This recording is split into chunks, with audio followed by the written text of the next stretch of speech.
Hi, folks. I'm Derek. I'm a computer science teacher. I'm also a new engineer at Replit. I'm currently an adjunct at Laney College in California. I'm really excited to share with you some of our new improvements to the Teams product that can, make your remote teaching during COVID a lot more collaborative, and hopefully, be an instructive experience for you as we enter the new semester. Well, and hi, folks. I'm Patrick. I do business and sales for Replit, and I've been working in higher education technology and education technology generally for the past 5 years. So really excited to be meeting all of you folks, and thanks for joining us today. Abdel, maybe you want to start us off with a quick introduction? Oh, I'm not sure if we're able to. I don't think we can hear you. I think there's something with your microphone. Maybe if you type it in, we can get you.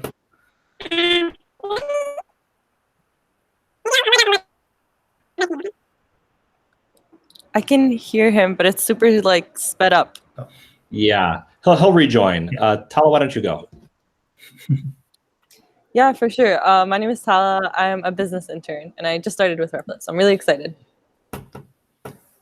Andrew?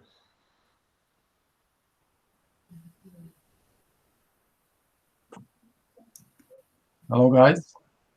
Oh, hey, that's much better. How are you doing? We got you back.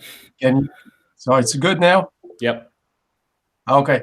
So I am a math and computer science teacher in New York City, and I'm new to Replit, and I'm really looking forward to learning as much as I can about the Teams, education Teams, and all about how to use it in the classroom effectively. And thank you very much for offering this webinar. Of course. Sure. Thank you. Shane, would you like to introduce yourself? Yeah, hi, I'm Shane. I'm a social studies teacher for, I guess, the last 20 years. But this year I'm bringing on programming, and I just wanted to thank Replit. I know that I've left some messages. I think Derek, you answered one of them, and Beta. How do I pronounce the name? But Beta. Beta. Beta. He's been awesome. He's been awesome at getting back to me. So I really appreciate all the support I've received so far. So I just came on today. I had a couple questions as I'm sort of a little bit new, actually, to programming in general. But the kids are teaching me here, so that's all right. Great. Well, we're happy to have you. And Ryan, would you like to give a quick introduction as well?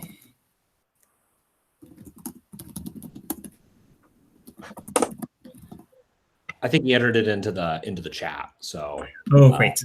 Ryan's from here in Los Angeles. I'm also in Los Angeles in my apartment. It's very nice here. It's 80 degrees today, so no snow on the ground. Not a bad life, huh?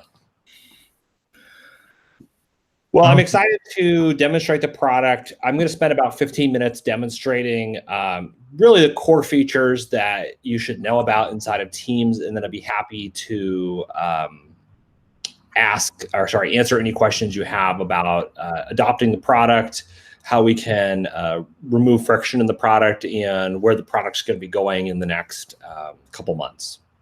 We're going to see a lot of iterative improvements coming in the spring, especially as more people move on to this product during the spring semester.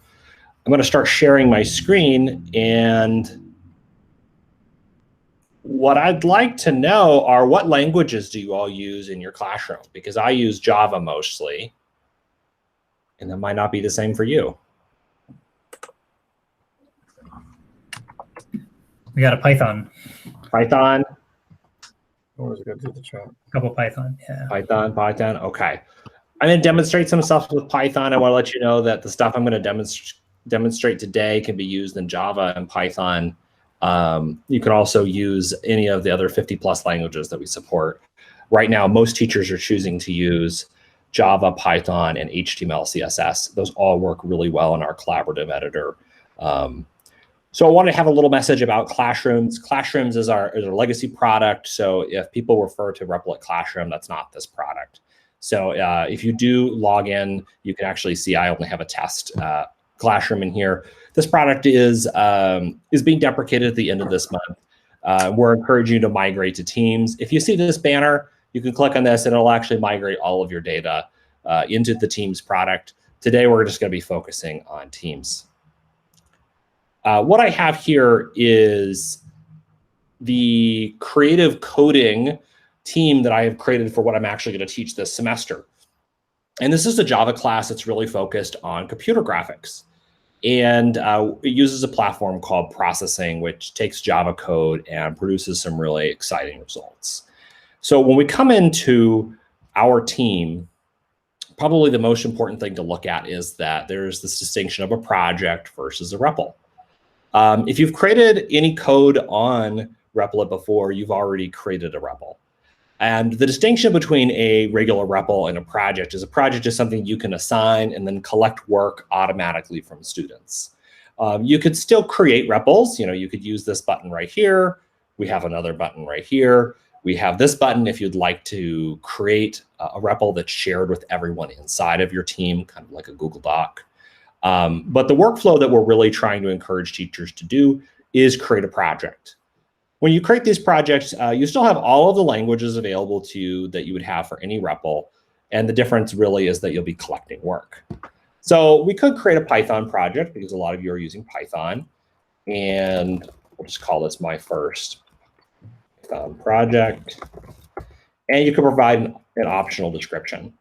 One of the powerful things that we're seeing works really well with teaching over COVID is this group project. So we can automatically group students within an individual project. And so if I create this project, I'm going to go ahead and make this one a group project.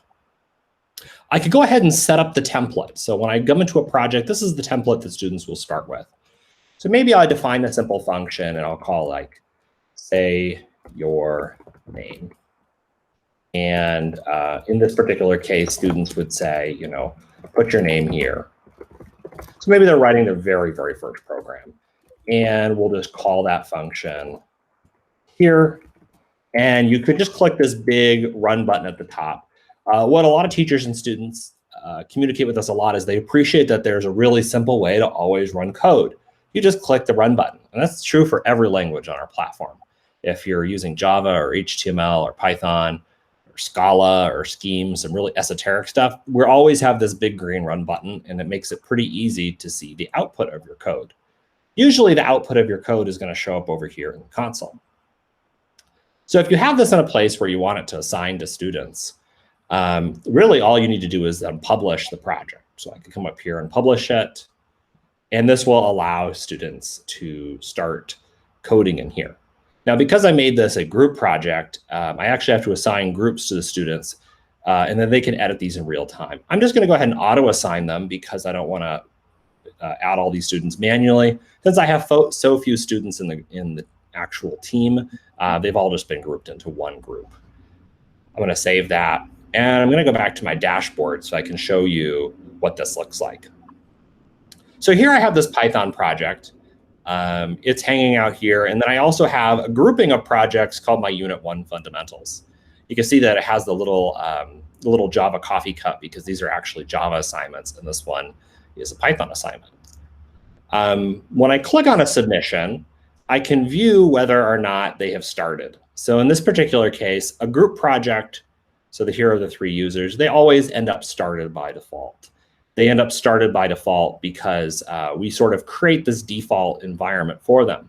And you can view the REPL at any time.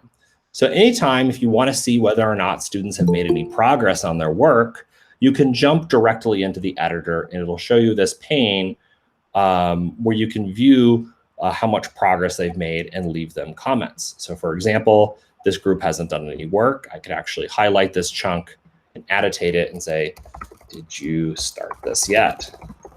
This will send them an email reminding them that you're watching their work, which tends to be really helpful during COVID. So just jump into the students' work and check out what they're doing. Okay, are there any questions at this point? I'm actually going to change to a Java example that I pre-prepared. But I have showed quite a few things, and I just want to pause for a moment so that people can ask questions. I have a question. Go ahead. So what you just showed us here is this classwork? Like suppose I have to show students, I'm going over a lesson and I would Yeah. like to work. Do I have to create a project for that? It depends on whether or not you want to collect the work. So if you have classwork, I would suggest breaking it up by whether or not you're collecting it. So do you usually collect your classwork, or do you just ask that students do the classwork? Some of it depends. Sometimes I do, sometimes I don't. Depend what we're doing.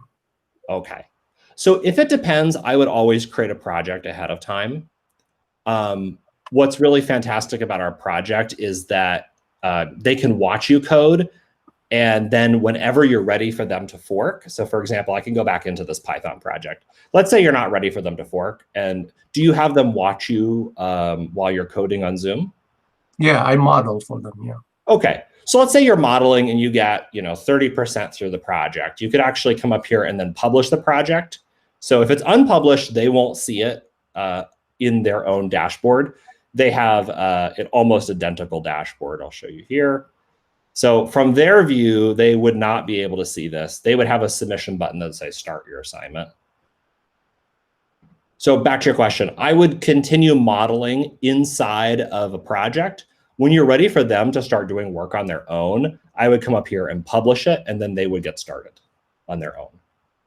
Oh, so anything that's published is something that's going to be collected.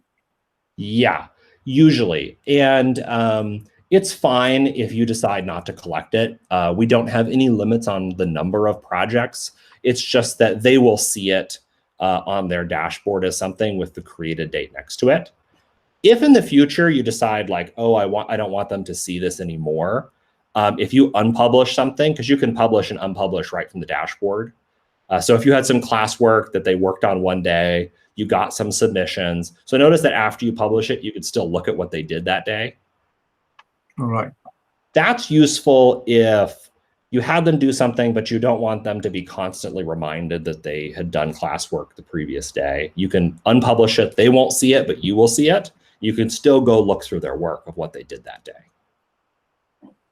And once it's published and assigned, then they could see the work and work together on the same thing, on the same screen?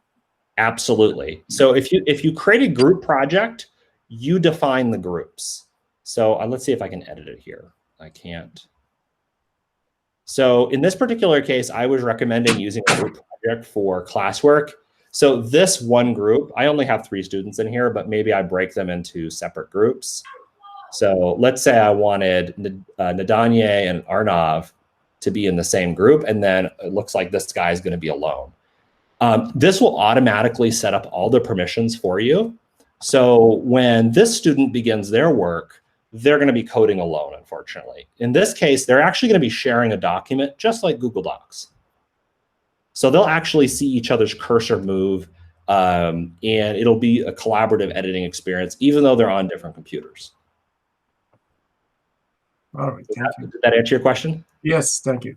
Yeah. So this is a great way to get a lot more engagement while you're teaching.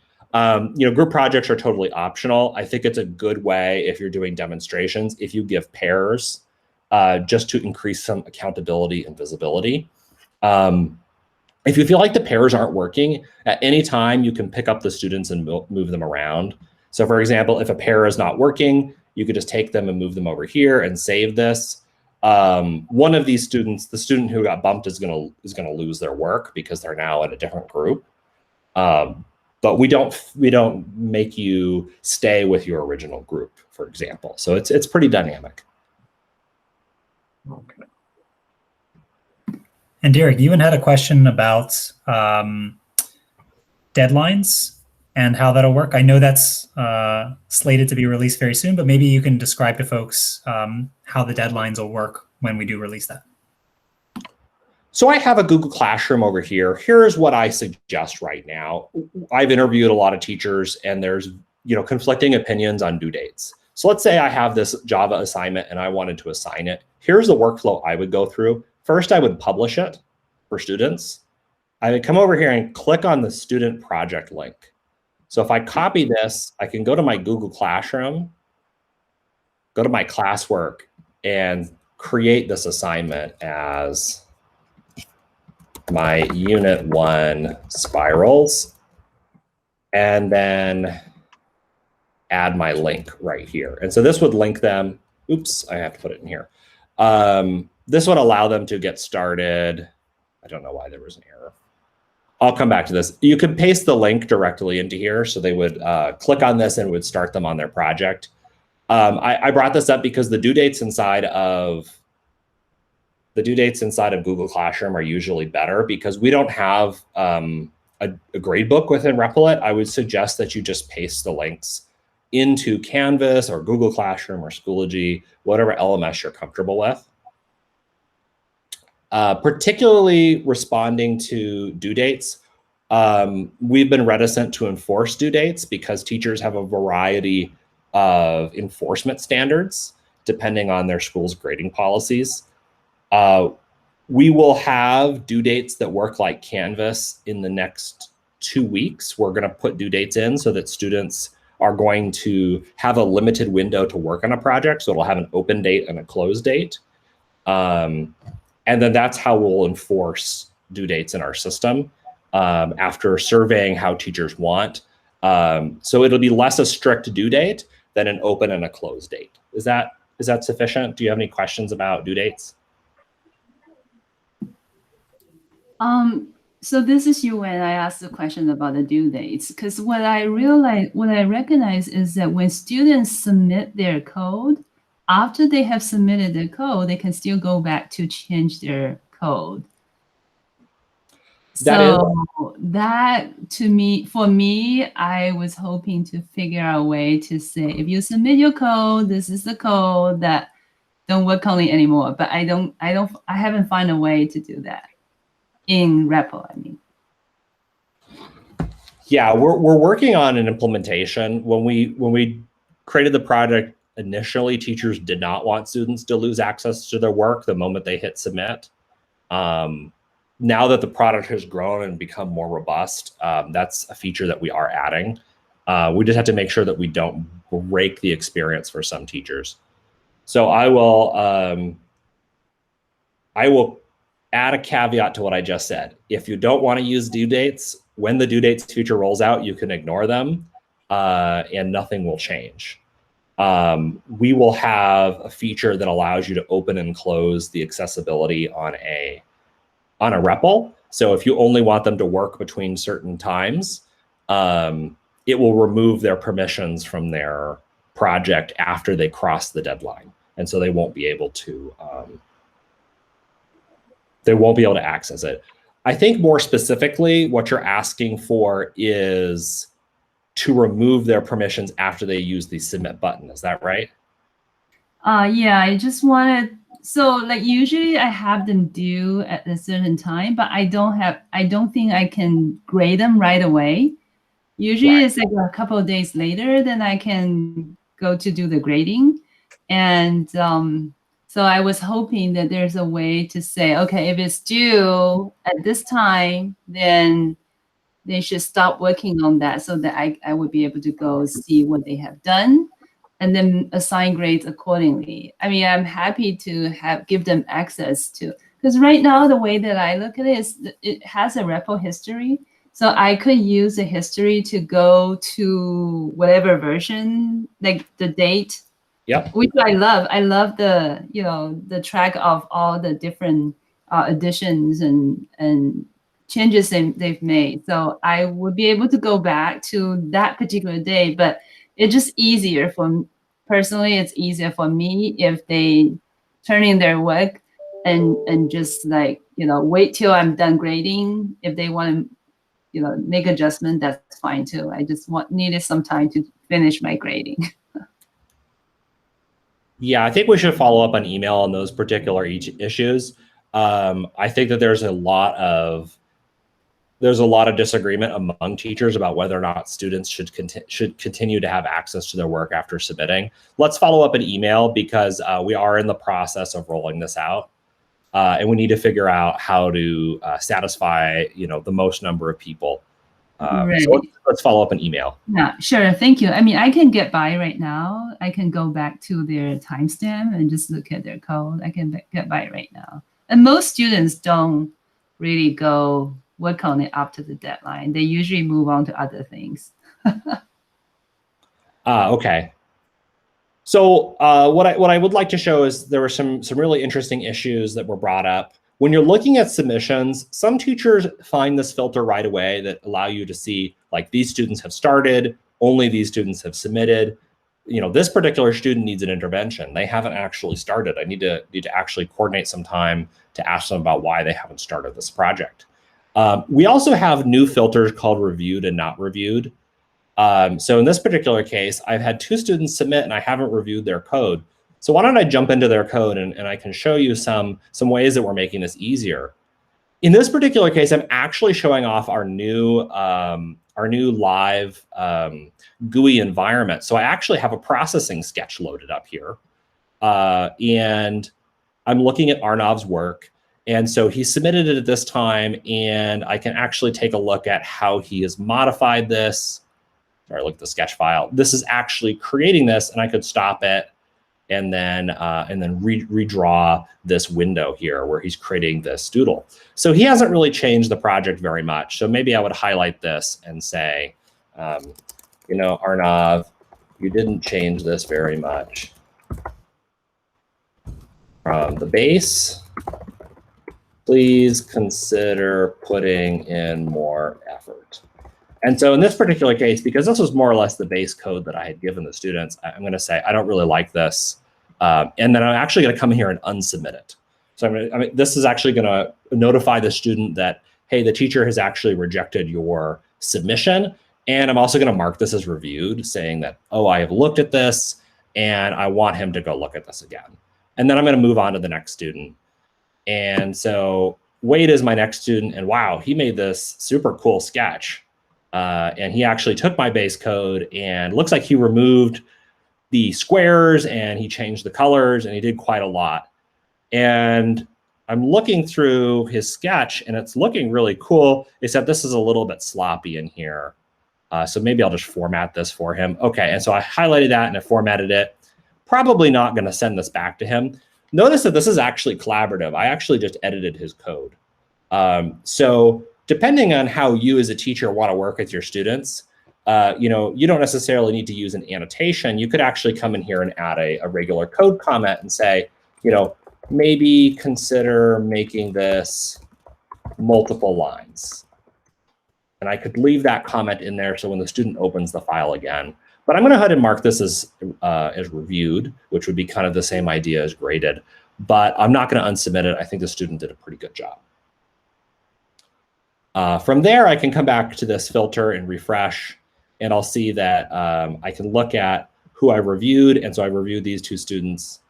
And I don't have anybody I haven't reviewed because I'm still waiting on a student to start. So Nadanye still hasn't started, and so I need to follow up with Nadanye. Okay, I'm going to pause again. What questions do people have so far? I've showed a lot of things about jumping in and out of the grading experience. And I want to make sure you have an opportunity to say something. Yeah, hi, guys. I was just wondering how you move some of the replits. Like, I'm still trying to figure out the workflow a little bit with Teams.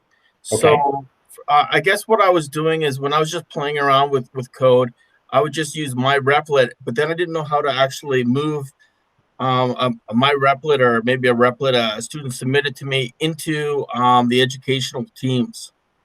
Does that make sense? Like, yeah, just be able to move one replit file into Teams. Is there a way to do that? Right now, we don't have an easy way. We more or less, like, you make a template inside of a project and students use the templates to make their own copies. If students have used the personal version of Replit, which is just the button. So for example, if you're inside of here and you click on this button and you just create any old code and they, you know, share you a link, you're not able to just import it into the product, unfortunately. So what about, say, some code that you sort of do? Do you recommend just creating the project inside the teams, and then I guess as opposed to creating your own replets outside of it and then try to bring them back in. Is that correct? I'll tell you what I do. I actually do my projects privately. So if you have a paid account, I do tend to copy and paste. It's because I find that to be pretty easy. So I would come in here, maybe create my own Python assignment, and then I can set it to private so I can work on this for a while. So maybe this is like unit 2 project idea. And so I might sit here and think about a project for a couple weeks and kind of get it the way I want, and then copy paste it into Teams. So then I would come into my team and then create a project. That's probably more or less what you've already figured out how to do. Yeah. I think Ewan just mentioned that she was doing the same thing. She was copying and pasting. Patrick just mentioned we also have a tool that'll help you do this. So if you take the link that you have here, I actually can choose an individual REPL. So I just have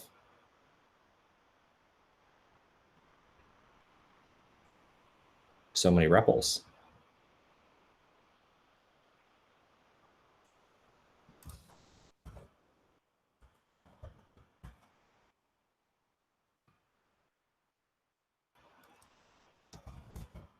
There we go. Here's my unit 2 project idea. So if I have this particular project, I can take the link, put it in here, and then CIS 36A is the name of the team. So this is a tool that anybody can use. So I just copied it into my team. It actually just moved it over for me. So if I go into my team, I'll actually see it down here under recently edited. Or if you click on view all REPLs, there it is. There is a caveat to this. If you copy REPLs in to your team, you can't immediately turn them into projects. So I would kind of advise you not to do that right away. We don't have a workflow right now where anything that's made as these shared REPLs and teams can just become transparently a project, because there is the extra step of setting up the student assignments. Would you like me to concisely recap that? Because I know that there was a handful of things I touched on, Shane. Well, I'm just trying to think. So you went into the search, you find the Replit, you find the link, and basically you would click into your teams, and then I lost you on the last step. Sure. Patrick just shared a link. We have a tool where if you absolutely have to transfer REPLs from your private to the team, you can do that. And I really don't suggest it. It's more of a workaround. Students don't see projects until they're published. So you could click create a project and you're going to have the same rich Replit experience that you have with any project or any assignment without students seeing it. And then when you're really ready, you just publish it. And there's going to be really no experience difference for you. It's the exact same editor, it's the exact same runtime, and it works the same way. I think the copy paste would probably be the best way. Yeah, if that's what you're comfortable with, then just copy and paste it. For me, anyways. Thank you. But thank you, Derek. We are going to be able to turn any REPL into a project in the near future. We just got to iron out some kinks, because most people switch between using it as a personal account and a teacher account back and forth, and we have to be a little bit careful about some of those things. And Derek, there were a couple questions too about students who are grayed out on submissions and folks who are not started on a submission. Maybe do you want to take those as well? Sure. Why are some students grayed out on submissions? Ryan, was that inside of your team or was that inside of the team I just demoed? My team. If students are grayed out on submissions, they either have not started. I think not started is the only situation. You might have to actually send me a screenshot to my email. I'll just plot this in here, and I can log in with you and check it out. I wouldn't be able to know that off the top of my head, but I'd be happy to help you with that. And Patrick, what was the other question? Ewan's question just below Ryan's. Yeah, does not started means a student didn't click on the link. Right. So yeah, student has not started coding. Yeah. As soon as the students click on the link, as soon as the page loads, it sets up the project for them. So yes, students who haven't clicked on the link have not started. All students need to do to start a project is click the link and open up Replit. And then that means that they're started.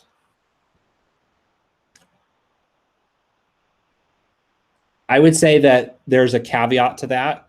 If it's a group project, we consider all group projects to be started because we don't track which student in the group creates a project because it adds more complexity to the teacher dashboard. So just group projects by default are started for everyone, but they're not all submitted.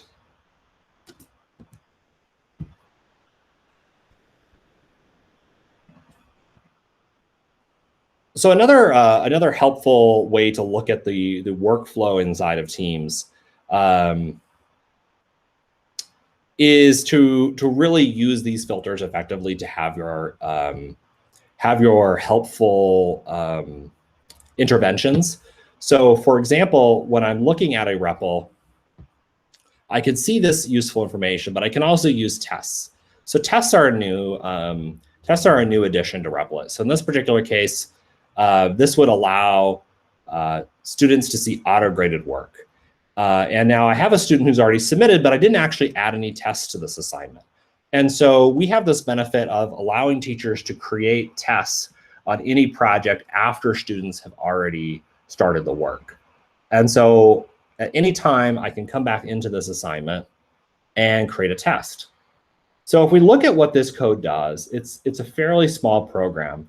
It asks students to enter a number. So in this case, I'm going to enter 5.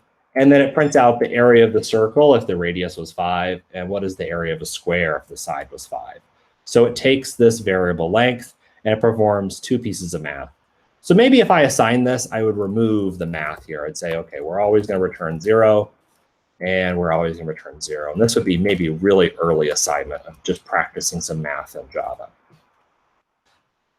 And I would probably just comment out this prompt here. So if I run this, I could put 5 in, and it's always going to print out 0. So that's code that is waiting for students to do this. And I might come in here and say, complete the area of circle. And I might leave them a comment here, complete the area of a square. Now, how would I test this? Well, if I come over here and say create a test, I could actually put an input in. So for example, 5, if I was to type that on the keyboard, and I could say that this is the area of the circle. And then I would say, well, what is the expected output?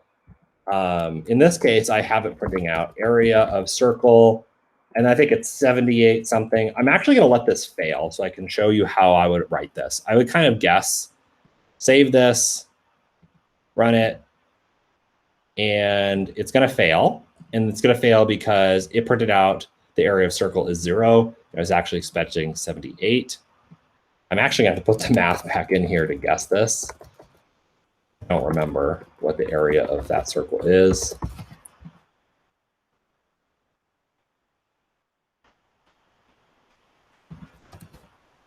The result I was expecting was 78. So I can put this in here at 78.53981, etc. If you use match when you're making your test cases, it's going to say, as long as this is contained somewhere in the output, the student did this correctly. So I could run this, and it'll say, hey, you passed. You can click on the results. So notice that there's actually more text in the real output than what was expected. As long as what you expected appears somewhere, it's going to pass. So the students will see this, and they'll actually be able to make progressive enhancements on the app. I'm going to go ahead and revert this back to 0, 0, so that when the students fork this, they're able to see the default where they need to do the work themselves. Now, the area of a square, I could do that. That's going to be 25. So I can say if we put in 5, the area of a square should be 25.0, and I'm also going to put that in match. Area of a square. And I can run these tests, and I should pass both. Well, I should actually fail both of these because they print out 0 in both cases. So they're printing out 0, and I was expecting this. In this particular case, I'm printing out 0, and I was expecting 25. Now, this is the test cases here. What I do know is Arnav has already submitted this assignment, and I can actually go check out Arnav's code. So I will come back to my dashboard, and I bet Arnav is actually going to pass the cases because he did the math already. So here's Arnav's submission. And notice that the test cases that I just wrote actually propagated to his project. So even though the student had started working on the project, I started adding some enhancements by adding additional test cases, and it's actually alerted the student that they have some test cases they need to check out. Now Arnav, in this case, he's gotten ahead and he's already finished the assignment. He could still come, run the tests, and he should be able to pass both of these. And this is from the student perspective, rather than, before I was looking from the teacher. This was the teacher perspective where I was writing the template. And Arnav's code has deviated from the code that I gave. Okay, that was a lot very quickly. If you haven't written test cases for code before, this is a little bit of an adventure for you. And I'm more than happy to help you write some of your first test cases if that's useful for you and your students.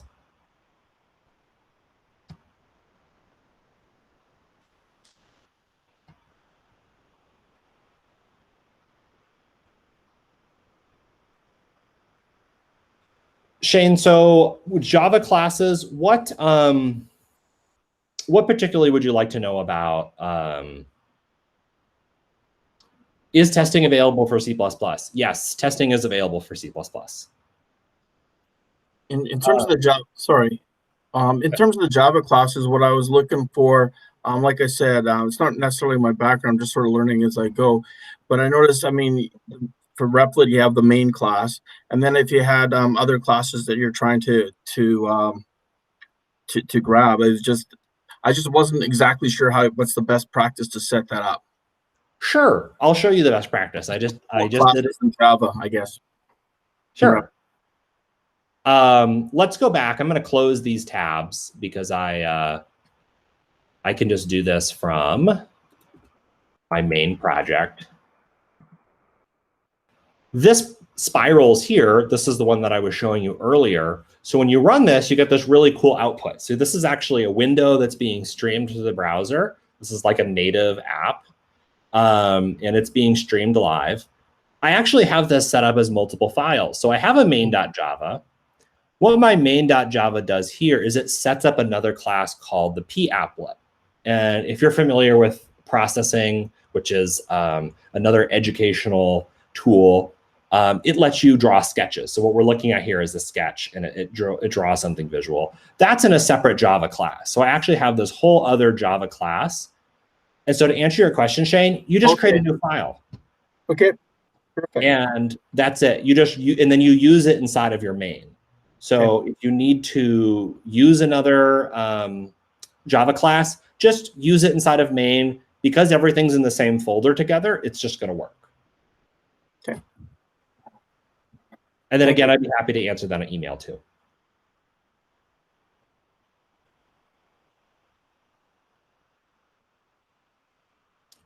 So a new feature that's just rolled out this week is sharing curriculum. So I'm really excited about this because when I teach creative coding, usually I ended up coming up with a lot of really fun visual projects for students. So like there is a lot of time where we practice math, and practicing math is important, but it doesn't really engage students in the way that it really makes them excited about coding. So you're going to see this new Share Projects button, and this is going to let you create a link where you can share your curriculum either with other teachers or just as a way to copy content to other teams. So if I click on Share Projects, I can create a link, and I have one here I'm going to go ahead and dispose of. And this is a bulk copying feature. So I can create a link and choose projects from within my curriculum to share with other people or to just use to copy between other teams. So I really like my Spirals project, and let's say I want to share it with you guys. I'm going to go ahead and copy this, and I'm just going to paste it in here. So you guys all have a copy of my project. You guys could actually go import that into your team right now. If you just click on that link, you can import the project right into your team and have a copy of my curriculum. What's neat about these tools is I can edit it later. So maybe I want to add more projects in the future that you can import into your classroom. You can come check them off. When you use this tool, I'll go ahead and open this up in a new tab. It actually asks you, well, where did you want to put this? So maybe I want to copy this into my other team. And then you actually have to check off. It's not going to automatically just copy stuff into your team. So if you have a minute, I would love it if you could just try to import that if you're curious. You can always delete it as soon as you import it. But you'll just check off which things are important, and you can copy those straight into the destination team of your choice. So in this case, I have my CSA team, a test team, and my creative coding. This is also a way to do really big bulk imports and exports depending on whether or not you're teaching the same curriculum. So UN, you can choose if you want to import this, if you want to use this feature to copy between different class periods.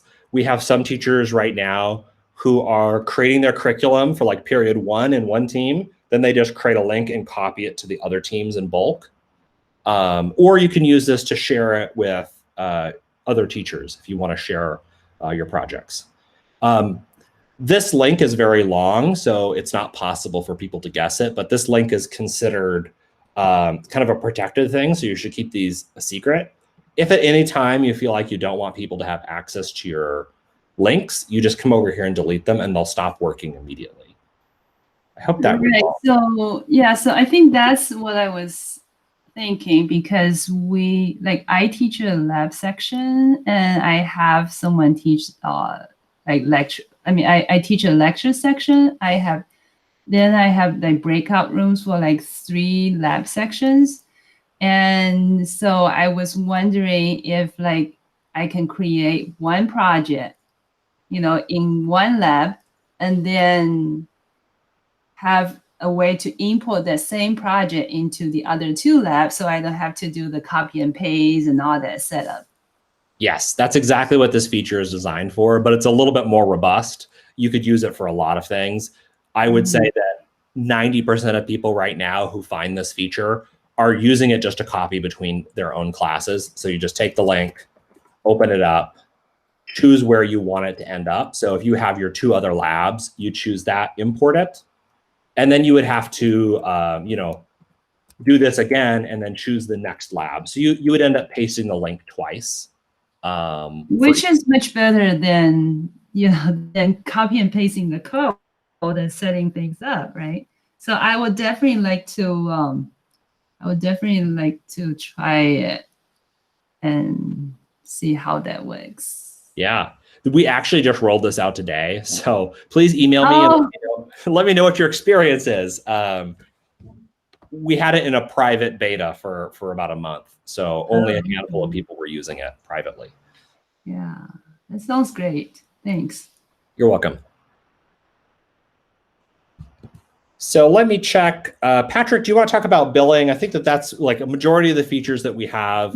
We're going to be adding a lot more collaborative features in the next month aimed on engaging students during COVID, where students will be encouraged to interact with the professor or the teacher more. And we'll have announcements about that on our blog at the end of the month. Cool. Yeah, and I'm very happy to chat briefly about billing and the different options. So I think there's a couple different scenarios that you might find yourself in. The first might be that you're using Classroom and you're thinking about using Teams, in which case we recommend migrating your Classroom over to get a free trial of Teams to test that out and see how it goes. The next kind of bucket you might find yourself in is, as an individual teacher, I just want to be using Replit for a single class of ours or a class of mine that I teach. We can set you up with a free trial. I would just say email Derek or myself or sales@Replit. I'll just put that in the chat too. And we'll help you out with a free trial to get started. If you find that you're liking Replit and it's working well and you want to keep using it, you can keep using it for $35 per month for that single team. or $350 per year. So if you get the annual license, we will take off 2 months. And if you're a K-12 school, we can give you a 25% discount code as well. So the options would be to pay by credit card, which you can do on our site very easily. You can upgrade your team or extend your subscription. If you would like to pay by check or bank transfer, or you need your school to issue a purchase order, I'm happy to accept that, and we can work with you. And just email sales@Replit, and we can sign privacy agreements. We can look at specific contracts for your school if necessary, and we'll work with you however we need to get you up and running. The next scenario might be if you're an entire school, and then the best option is our unlimited plan, where you can have as many teams for as many different teachers and students as you have. The price for that is $1,000 per year. And if you're K-12, once again, you can get 25% off, so it would be $750. And you would, that's going to be cheaper for you as soon as you start having 3 teams or more.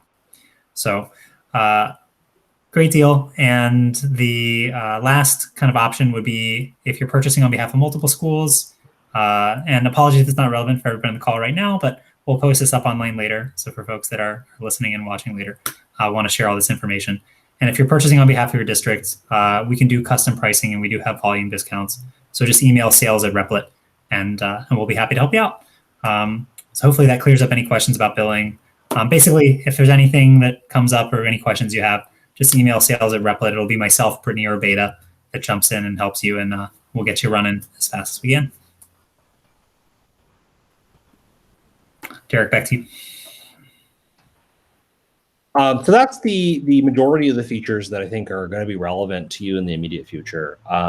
If anybody has any specific features that they'd like me to elaborate on, or how to set up something really specific, there are a lot of really advanced things that you can do in Replit that I've really not spent any time going through.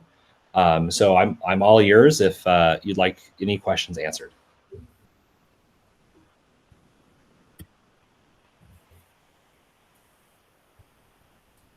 Hi, this is Yuwen. I just thought about something. Sure. So if I find any typo or things I wanted to make correction to the template project after the student have clicked on the link, is that possible? That's a tough one. Really, you can always edit the template. We never lock your template, but we also don't change the student's code. Right, that's the thing. How do they see the change, right? So it depends on your process. So we try not to get in the way of the process that you enforce in your classroom. If you have very few students, you can always jump into their code at any point. So for example, I have 60. I don't think I want to update that. So the easiest thing for them to do is for them to go to My REPLs. They'll see the team, and they can go delete it. So they would actually delete how far they've gotten in the project. Oh. And then they can refork your code. That would let them restart the assignment. That's the easiest way. They can download their code before they delete it. Or your typos tend to be in the code, or does the typo tend to be, where does it tend to be? Well, I don't know. I'm just thinking that I could make mistakes in my code, right?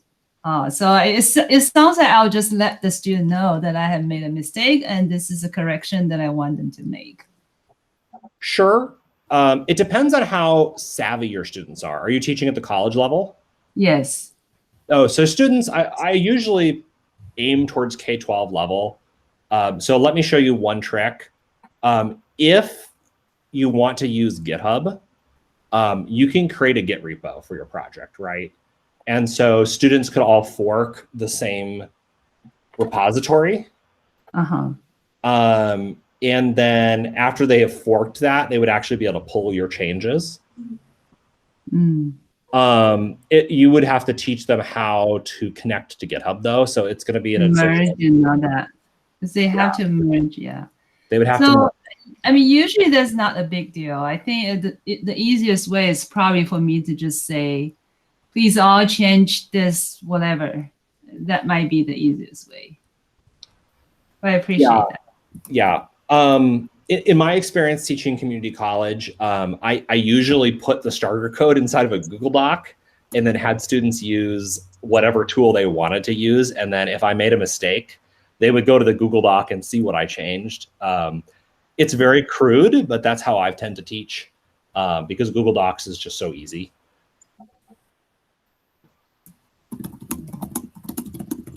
How does the purple chat bubble work in the lower right-hand corner? So that's a great question. This chat bubble is for anybody who's joining you right now. So in this particular case, I am actually looking at, I'm not looking at something interesting. If I looked at the, so if I went in here, this is actually a group project. Oh no, this one's not a group project. This, nope.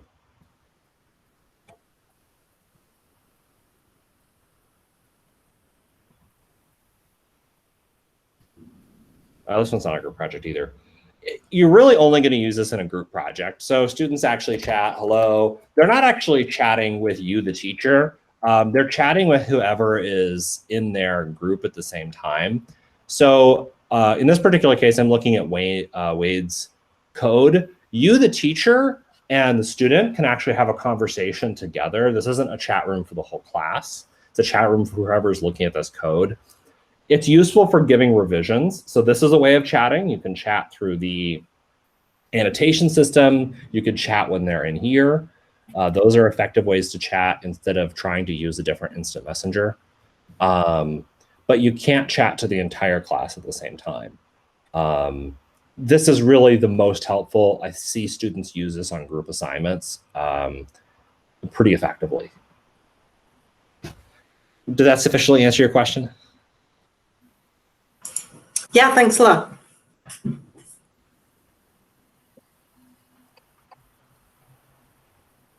Sure, go ahead, Sarah.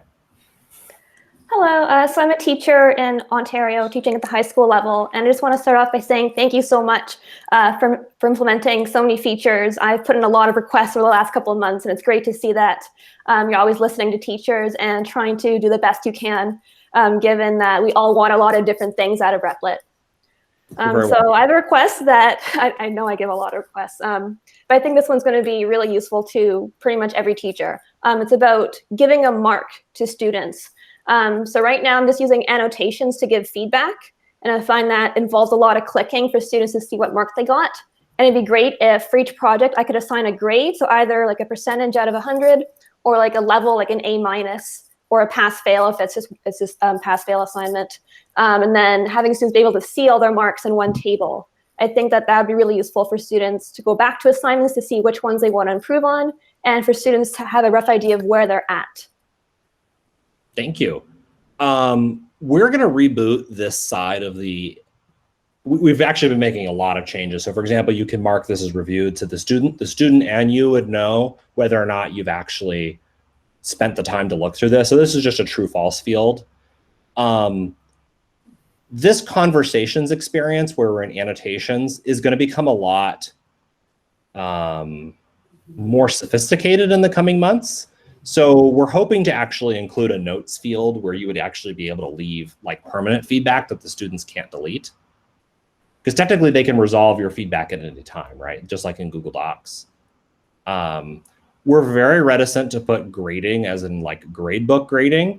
However, if we did include fields that allowed you to leave like what your final thoughts were, if the final thoughts you had were that was their grade and the students saw that in a table, would that solve your issue? Yeah, so if there's a field for like an overall comment, not just something specific about each line, but something where they can kind of get a rough idea of how they did for the assignment. And if I could leave like a final mark there, that would be great. Yes, yes, we're definitely going to do that. Like, it's maybe not going to look like a number field. We're trying to encourage people to use a better gradebook than us building a super robust gradebook. But a final mark column is definitely something we can do. As long as it's something that teachers could find multiple ways for it to be useful. We're also going to be creating new dashboards very soon that'll allow students to go revisit their work and teachers to go look at students. So the 3 dashboards we're going to have are a view of your entire class's progress, okay, which is very essential for most teacher workflows. The progress that a single student has made, and a workflow for an individual assignment to see students making changes and progressing towards completing an individual assignment. So those are the 3 views that we're probably going to have shortly. And hopefully that's going to make that specific thing where students are looking at their past work and being like, I need to go revise this past work. There's like a bunch of pending annotations and there's some comments on here. I need to go review it. We don't have an easy view for students to see that, and we are working on building it. Eric, if I could just jump in for 1 sec. Yeah, by all means. At our school, I know that we're big on formative assessment as opposed to summative assessment. Sure. So I really, even though, like I said, computer science isn't what I primarily teach, but one aspect of Replit, which is really nice, is the fact that you can leave like the anecdotal responses, or you can leave notes without a mark assigned to it. Like we find in other subject matters, this is a great way of having students come to you and get feedback without sort of feeling the anxiety that everything has to have a mark. So I do appreciate that aspect. I think it's a good aspect for Replit. So anyways, that's my comment. Thank you. We're going to continue improving that too. What teachers keep saying is, I want students to resolve code comments the same way they do in Google Docs, because I used to teach writing to students, and when I taught writing to students, I actually would go look at their annotation history and be like, did they even bother to change the things I asked them to change? Like a lot of the grade came down to, did your thesis go from terrible to something that's pretty good? And like, it was really more of the process of, did they really try to make this better, the revision process. We're not doing a great job of showing changes over time. We have a really cool revisions feature right now. We're going to make sure that the annotations stay in more of a linear conversation between you and students. So you can actually go revisit the conversation you've had with students over time. Because right now, they're really good at getting students' attention, but then we need to make sure that we're showing you the history of all of your conversations so that when you're having these formative assessments, you could say, hey, I made these comments. What are you doing to become better at whatever you're trying to do today as far as critical thinking? So thank you for your comment.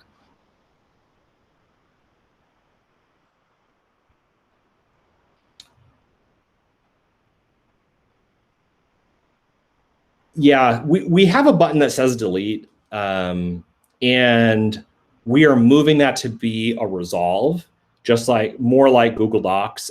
We don't actually delete annotations, we just make them invisible. So you don't need to worry about students losing annotations. We store the entire history. We're trying to create a new user experience where you can go revisit annotations so that after a student has submitted, you can actually see the history of that conversation. We're just not showing it right now. And that'll be on our roadmap for February. But if you have any suggestions for how to make that experience better, please email me and I'll be happy to pass that on to our product team. Would teachers be able to hard delete annotations? Does that mean so students can't see them anymore? That's kind of what it does already. So we're going to have a delete and a resolve, and we just need to teach people how to use both buttons. By default, students won't be able to delete annotations that can be hidden from the teacher, but it could be done the other way around. So administrators of a team can always see the history of a team project.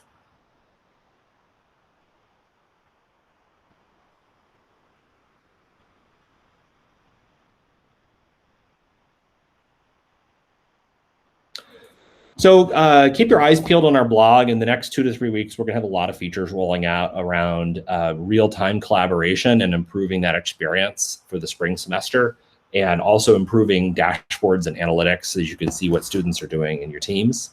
If you don't have any more questions, we're gonna wrap up, and we'll post this online so you can come revisit this. Feel free to email Patrick or I anytime.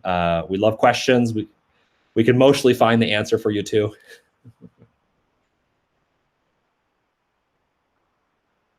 All right. Thank you. Really appreciate it, and have a great evening. Oh, quickly though, Ryan, to answer your question, the next two webinars will largely be the same, or at least the same demo.